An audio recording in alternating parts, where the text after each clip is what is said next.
대표 블록체인 기업을 모시고 그 회사의 스토리와 또 보유 기술에 대해서 얘기 들어보는 블록체인 픽 시간입니다. 네, 저희 오늘은요, 이 4세대 블록체인을 표방한 신기술이죠. 바로 큐브체인의 개발로 올해 대한민국 인터넷 기술상을 수상한 기업입니다. 자, 오늘 큐브 시스템의 저희 김동호 CEO 모시고 자세한 얘기 한번 들어보도록 하겠습니다. 네, 대표님 안녕하세요. 네, 안녕하세요. 네, 반갑습니다. 반갑습니다. 오늘 뭐 첫 방송 출연이라고 하시는데 떨리진 않으시나요? 예, 떨리진 않네요. 네, 다행이네요. 그럼 저희가 오늘 좀 여쭤볼 얘기가 너무 많아가지고 저희 질문을 좀 드려보도록 할게요. 사실 큐브 시스템이라는 기업 이름보다는 사실 이미 좀 큐브 체인으로 많이 알려져 있는데 사실 정확히 아직 저조차도 큐브 체인이 뭔지 좀 생소한데 우선 큐브 체인이 뭔지 좀 설명 좀 부탁드릴게요. 예. 블록체인에 대해서는 사람들이 많이 알고들 계실 겁니다. 네. 기존의 블록체인의 기술 구조를 잠깐 설명드리면 시간 순서대로 만들어지는 블록을 전 블록의 해시값을 이용해서 연결한 구조입니다. 이런 블록체인 구조 덕분에 블록체인은 무결성의 장점을 가지고 있는데요. 네. 이제 블록 사이즈가 점점 커질수록 블록체인의 단점이 좀 보이기 시작하죠. 그렇죠. 예, 블록을 검색하고 생성하고 업데이트하는 데 걸리는 시간이 점점 더 길어질 수밖에 없는 구조입니다.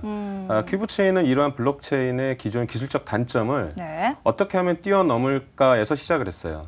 그래서 큐브체인은 기존의 블록체인에서 만들어지는 블록을 다중화시켰다고 보시면 됩니다. 그러니까 선형적으로 연결되어 있는 블록들을 멀티 구조로 다중화했다라고 보시면 될 것 같습니다. 제가 여기를 좀 공부를 해보니까 특수 블록이라는 게 존재를 하는데 그럼 이 특수 블록이라는 게 일반 블록이랑 우선 어떤 차이가 있는 건가요? 특수 블록은 사실상 그 큐브를 만들 때 삽입이 되는 블록이라서 저희가 특수 블록이라고 부르는데요. 실질적으로 특수 블록보다 더 중요한 것은 이 블록을 병렬로 만든다는 것입니다.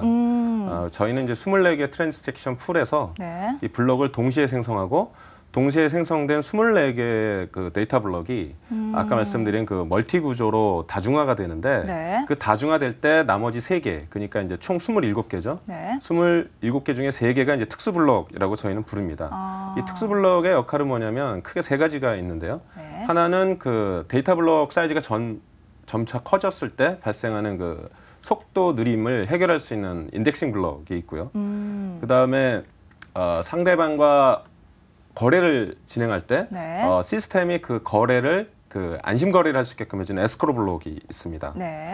그리고 마지막으로 이제 스태틱스 블록이라고 하는 블록인데요. 이것은 뭐냐면 그 거래자 간에 또는 계좌 간에 어떤 그 데이터 통계를 기준으로 검색을 할 때 필요한 그 블록입니다. 예를 들면 계좌 잔고가 10,000개 이상인 지갑을 검색하라라고 했을 경우에는 저희가 스태틱스 블록이라는 것을 써서 빠르게 검색할 수 있는 거죠.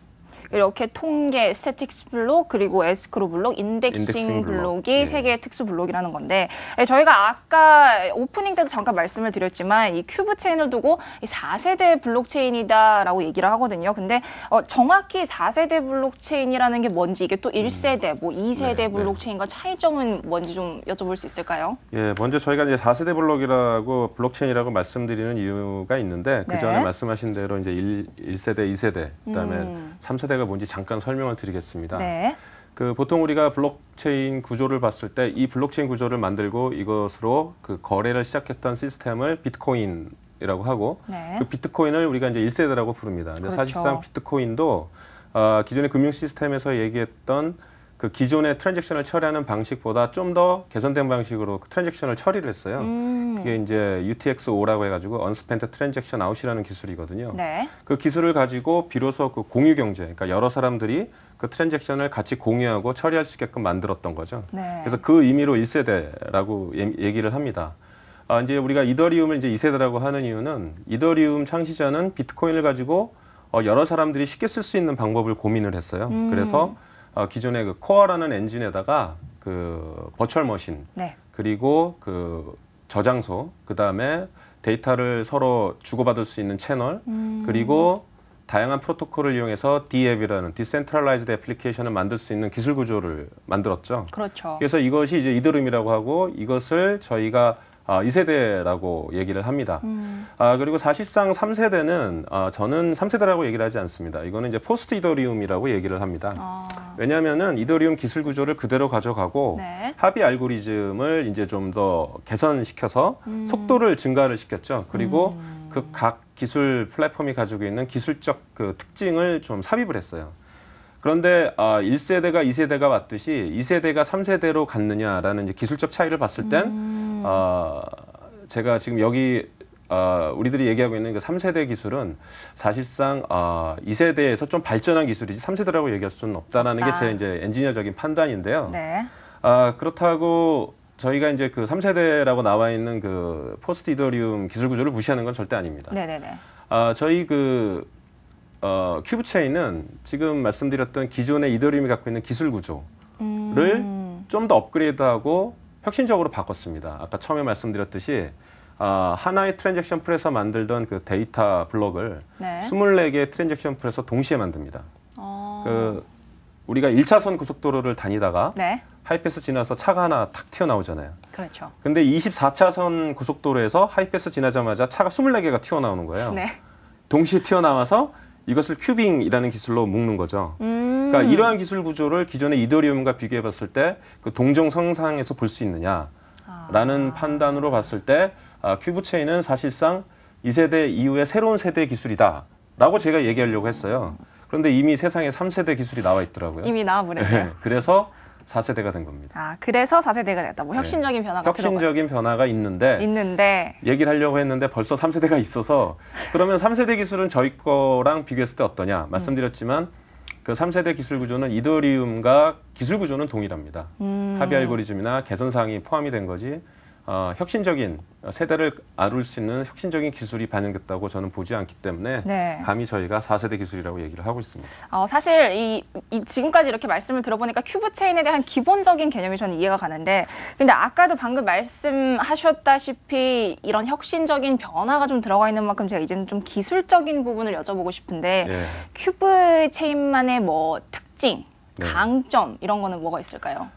먼저 저희는 아까 말씀드린 대로 그 네. 24개 트랜잭션 풀에서 데이터를 동시에 생성하기 때문에 같은 시간대에 처리량이 많습니다. 이것을 이제 그렇겠죠. TPS라고 하는데요. 네. 트랜잭션 퍼 세컨드라고 하는데 일주일에 처리할 수 있는 처리량 기준으로 본다면 저희가 12,900개를 처리하는 걸로 내부 시스템 테스트상 우리가 결과를 얻었고요. 네. 그래서 이더리움 대비 처리량이 많다라는 기술적 특징이 있습니다. 네. 그리고 저희도 마찬가지로 이더리움처럼 플랫폼을 지향합니다. 플랫폼이라고 하는 것은 잘 아시겠지만 이 플랫폼 상에서 다양한 서비스를 만들고 확산시킬 수 있다는 거거든요. 아쉽게도 비트코인은 플랫폼 구조가 아니기 때문에 다양한 서비스나 애플리케이션을 만들어서 확산하기는 사실상 좀 어렵습니다. 그렇죠. 그런데 이제 이더리움 같은 경우에는 그 버추얼 머신을 통해서 프로토콜을 이용해서 D앱을 만들면 누구나도 이 코인 비즈니스, 코인 이코노미가 포함된 D앱을 확산시킬 수가 있거든요. 그것이 이제 이더리움의 특징인데 저희도 마찬가지입니다. 그래서 플랫폼 기술 구조의 코인이다, 블록체인이다라고 이렇게 말씀을 드릴 수가 있고요. 네. 그리고 마찬가지로 저희도 마더코인 역할을 합니다. 마더코인이라는 건 뭐냐면 저희 메인 넷에서 다양한 토큰을 만들어낼 수 있는 거거든요. 그거 역시 가능하고요. 네. 그리고 이제 무엇보다도 4세대 이름에 걸맞게 기술 구조도 그렇고요. 사용처가 상당히 많아질 겁니다. 예를 들면은 블록체인이 그동안 어디에 사용되냐를 많이 고민들 많이 하시고 거기에 맞는 코인이라고 얘기를 많이 하시잖아요. 그렇죠. 근데 보통 제가 생각하는 그 사용처는 크게 공공 분야, 그리고 금융 분야, 그리고 이제 이커머스 분야라고 저는 생각을 하고 있어요. 네. 공공 분야는 이제 정부가 주도를 하고요. 금융 분야는 금융기관들이 주도를 하잖아요. 그렇죠. 저희 같은 민간 기업은 이커머스. 이런 이커머스 분야에서 두각을 나타내야 된다고 저는 보고 있습니다. 그리고 이커머스는 잘 아시겠지만 상당히 많은 부분의 서비스가 존재하고 그렇죠. 업체도 많고요. 예, 그 유저 수도 많고요. 거기에 맞게끔 저희도 5가지의 서로 다른 그 프로토콜을 이용한 서비스 API를 만들어서 릴리즈할 계획입니다. 그래서 이 4가지를 합쳐서 저희는 큐브 체인이 다른 블록체인 기술이나 코인이 갖고 있지 않는 좀 독특한 그리고 차별화된 기술이다. 그리고 코인이다라고 말씀을 드릴 수 있습니다. 아무래도 이 분야가 좀 다양한 만큼 기회가 더 많을 것 같은데 네. 자 그럼 이러한 4세대 블록체인 큐브 체인을 개발하신 그 배경이 좀 저는 궁금하거든요.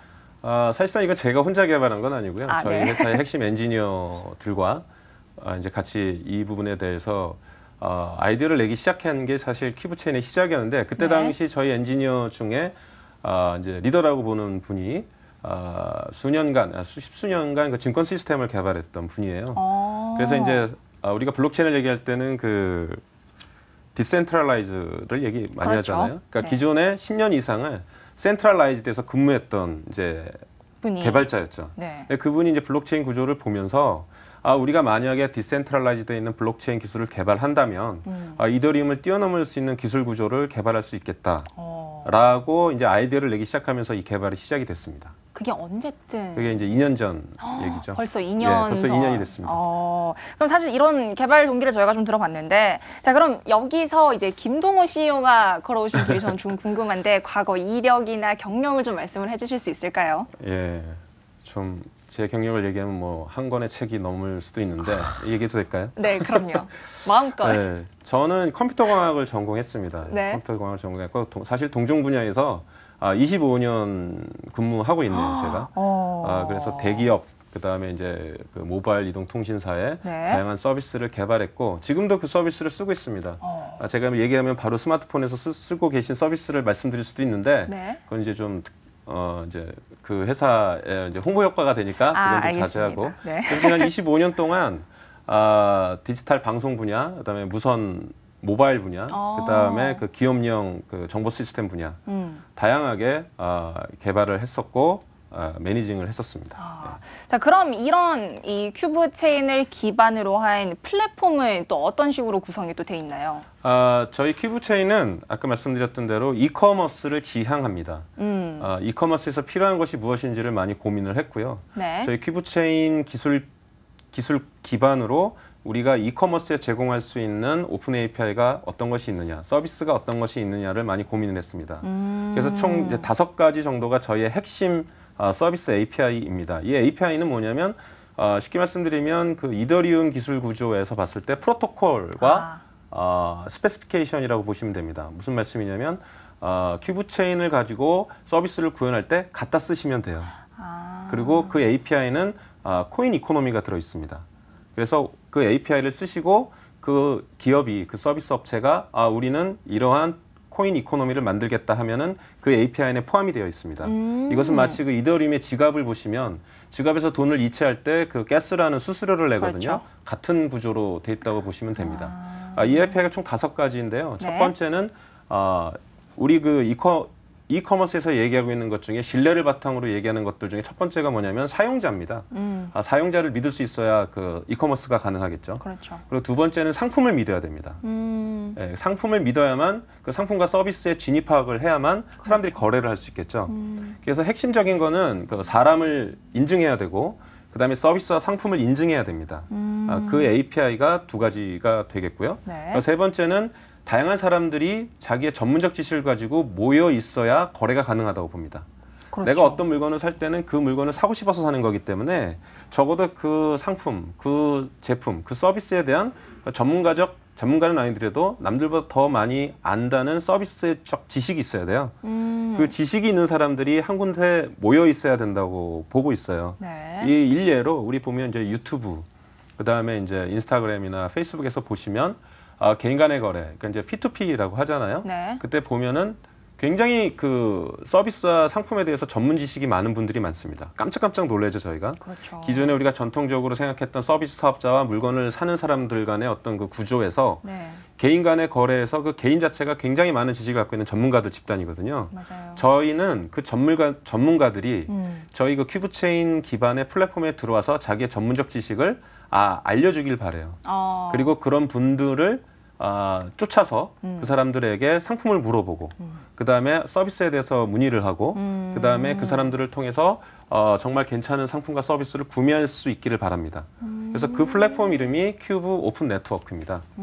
그것은 이제 저희가 세 번째 서비스 플랫폼 API라고 하고요. 그다음에 네 번째는 그러한 사람들이 모였을 때 쉽게 거래할 수 있게 해주는 마켓플레이스가 필요하겠다라고 해서 저희가 그 메신저 기반의 마켓플레이스를 저희가 지금 만들고 있습니다.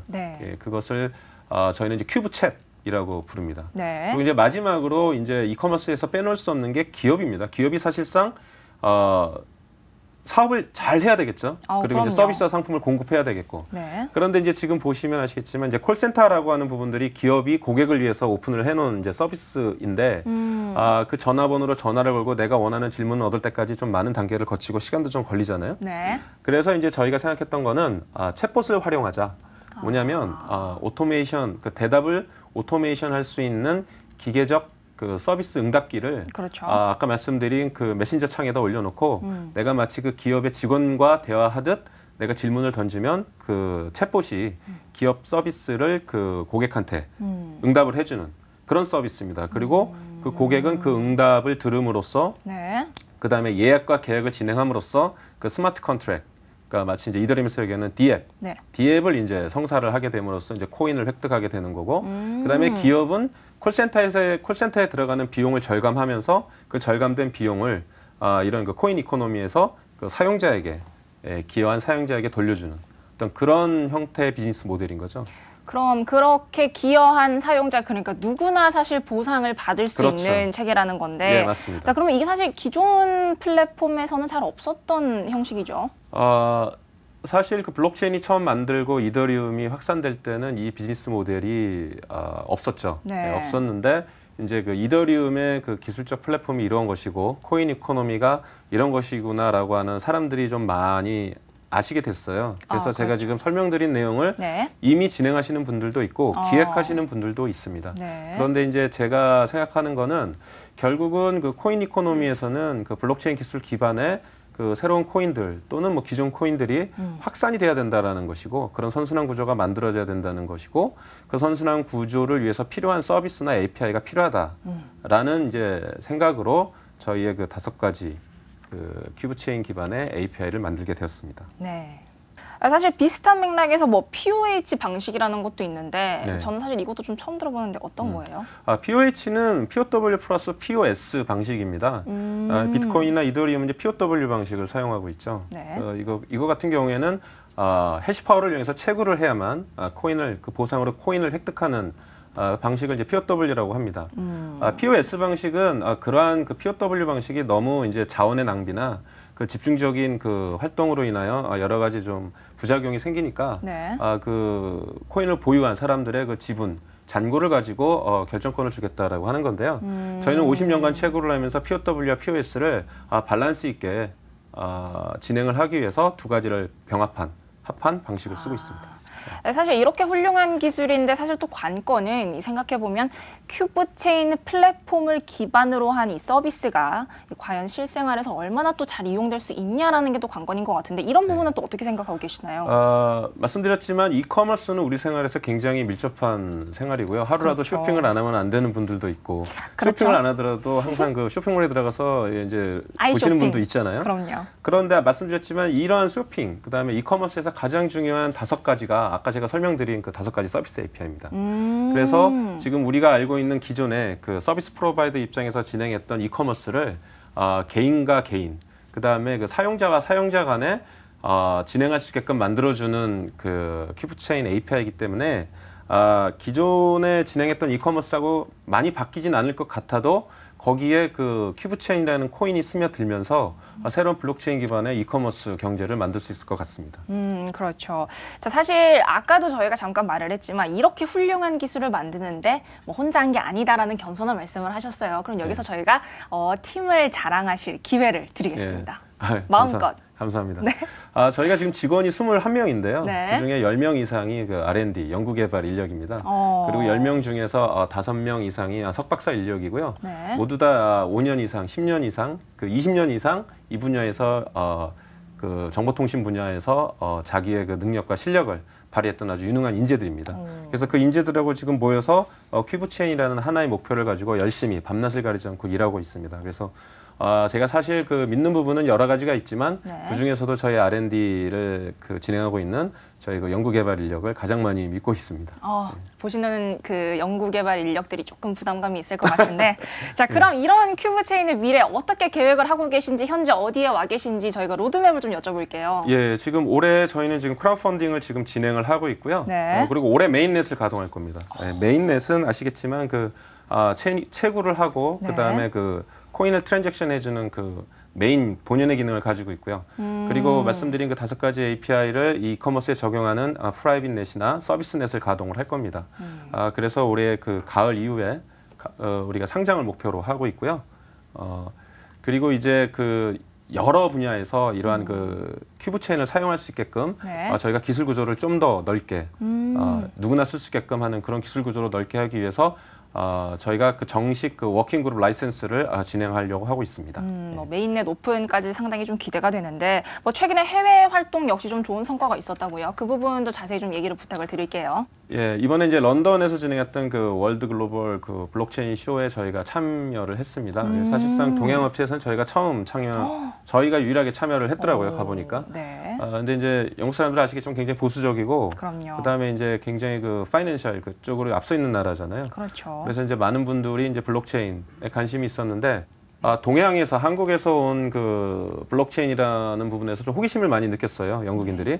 거기에다가 이제 큐브체인이라는 새로운 기술 구조를 소개하고 저희가 앞으로 할 것이 이것이다라고 얘기를 했더니 많은 분들이 관심을 갖고 사실상 저희 기술 구조를 발표하는 시간에 자리가 없을 정도로 사람들이 몰렸고 저희 부스에 와가지고 다양한 질문을 저희한테 하시고 저희가 답변을 했습니다. 그리고 앞으로 이제 오랫동안 같이 갈 수 있는 사업자 파트너 역시도 이번 런던에서 만나게 되었습니다. 뭐 이 정도면은 굉장히 성공적이었다고 저는 좀 생각이 드는데, 자 그럼 저희 마지막으로 이 큐브 체인을 통해서 이루고자 하는 혹은 원하는 블록체인 생태계는 어떤 모습일지 여쭤보겠습니다. 이것은 이제 저의 목표라기보다는 블록체인이 가지고 있는 본연의 어떤 그 목표라고 저는 보고 있습니다. 네. 기존에 중앙화돼 있던 경제, 중앙화돼 있던 사회, 중앙화돼 있던 시스템을 디센트럴라이즈드, 사용자들에게 돌려주는 시스템이죠. 그리고 공유의 경제입니다. 누구나 다 같이 경제 활동을 하고 참여를 함으로써 서로가 부를 획득할 수 있는, 그리고 형평성 있는 그 진행을 할 수 있는 그런 시스템이 저는 이제 블록체인이라고 보고 있고요. 네. 그러한 부분에 있어서 기술 구조가 당연히 발전해야만, 그 기술 구조라는 게 발전을 해야만 또 되는 거 아니겠습니까? 그러니까 비트코인을 필두로 이더리움 그리고 그 이후 세대 계속 좋은 기술이 나와서 이 블록체인 기반의 사회 경제가 발전했으면 하는 게 제 바람입니다. 오늘 이렇게 4세대 블록체인이라고 하죠. 큐브체인에 대한 얘기를 좀 들어봤는데요. 뭐 토종 한국 프로젝트라는 별명도 갖고 있는 만큼 큐브체인의 성공을 좀 함께 기원을 하겠습니다. 임 대표님 오늘 나와주셔서 감사합니다. 네, 고맙습니다.